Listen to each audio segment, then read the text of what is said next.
guys, and welcome back. This is Sketching Tuesday, and this one is going to be a Copic marker one, and it's kind of a vignette of a character. I, again, wanted this one to be a little bit of a final, but I also wanted to enjoy the process of it and being able to do a more sketchy approach to it and enjoy experimenting with things. So this one, I definitely end up using a lot of different colors, and I changed my mind on that quite a bit, and I liked that. I liked the process of this one just being kind of a free flowing with my stream of consciousness kind of an idea. But to begin with, I did start off with a sketch that was a tiny thumbnail in my sketchbook, and it was really small, but I liked the look of it. And again, I've mentioned this many times, when you do it really small, you're able to get very expressive line work, and you can get the shapes to be very dynamic and interesting.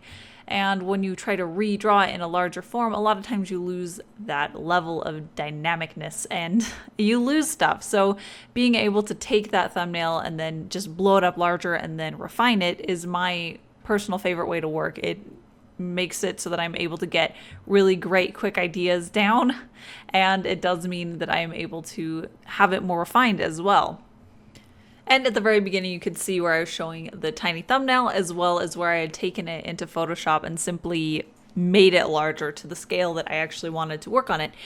And then I just printed out that large one, because this time I decided that I wanted to do the sketching, even the refining sketching traditionally, but being able to make that first level larger so that I can just jump right into it was much better of an experience than trying to redraw what I already had. So I did just print that out. I tried to erase all around it so I didn't have to use as much ink, and that's why there's like this weird white spot in the middle of her nose. But I did end up needing to do the light box transfer under my desk because there was so much light coming in from my window itself that it was bleaching out the top of it. So I couldn't see through the paper down into the sketch below it. So I did have to go somewhere a little bit darker to get the level of darkness needed to be able to use the light box. But I did transfer it over very lightly. I did want to be able to at least erase some of the pencil work, but I was definitely allowing a lot of it to show through. I wanted the final result of this one to feel almost like it would be in my sketchbook, to have those sketching elements in it that I would normally have. And right now I am just using Fabriano hot press watercolor paper, which, as I mentioned before, I really love using my Copic markers on it a lot more than I actually like using watercolors. So it's a great paper to make me use my markers again, but it does work great for that. So I'm using that, and it's super smooth, so it works perfectly with these Micron pens, which is currently my favorite tool for doing line work. I think my all-time favorite is always going to be a bottle of ink and a brush, but lately I've been enjoying the precision that comes with these Micron pens and being able to be very in control of every mark that I'm making. But like I mentioned, I did do the red part of this sketch as light as I could, but in the initial part I did end up doing 2 levels of sketches. So I printed out that thumbnail really quick, and then I did a much more refined, really gritty red text or sketch on top of that one on a separate piece of paper. And I ended up using 2 computer papers for that because it was so thin. It was a lot easier to be able to look through and see what was below it. So it was actually really nice using such thin paper for that. And I love that process of being able to just put down idea after idea. And I feel like that paper, it stood up to being aggressively erased a little bit better than some of my other types of papers where they sometimes stain from the pencil. So this one, I think, was particularly well suited for being really drawn on and erased, because I did do a lot of areas where I wasn't afraid of messing up the paper. And that is definitely my favorite way to sketch, is when I'm not afraid of it not being absolutely perfect or preserving the paper, because then I can get the idea exactly the way I want it. And right about now, I started using a scrap piece of paper to rest my hand on it, because I noticed that I was starting to get a weird smudge, almost like graphite. I'm not sure if it was coming from the Micron pen itself, because it wasn't like, there weren't any distinct smudges coming from the line work, but I could definitely see that the paper was starting to get dirty, and that was driving me nuts. So I did take another paper to rest my hand on, which is a habit that I need to get better at.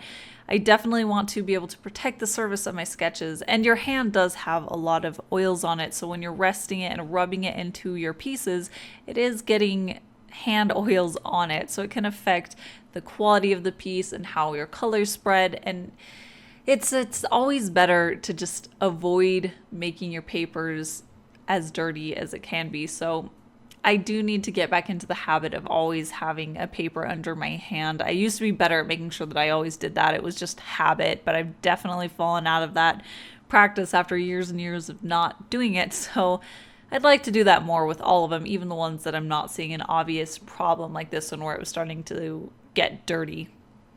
And now I'm finally starting to color. This is definitely the part that I let myself just go with it. I had a general concept in mind with how I wanted to do the colors from the beginning, but some of the colors that I had chosen out of my color chart were dead. So I wanted this to be kind of a monochromatic color scheme, actually. I wanted that really sharp pop of this very saturated red, which I love. This is one of my favorite colors of my markers that I currently have.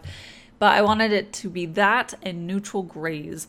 And all of my neutral grays happen to be very dead at the moment, and most of my cool grays are dead as well. So I did have to change my plans a little bit, but I wasn't too set on one specific direction. I was feeling very spur of the moment, ready to just put stuff down, which is kind of a dangerous way for me to do it. I definitely have better results when I'm very thought out and I make sure that I have all the colors picked out, because when I do rush into coloring things like I did with this one, I tend to have those moments where I realize that I definitely made a mistake. But somehow this one ended up pretty good.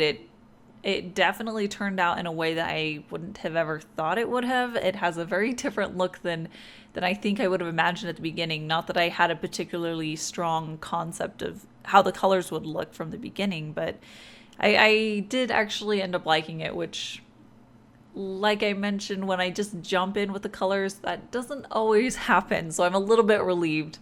And just about now, this is where I really start to tailor the colors to make it work, to make that final version that I actually do like.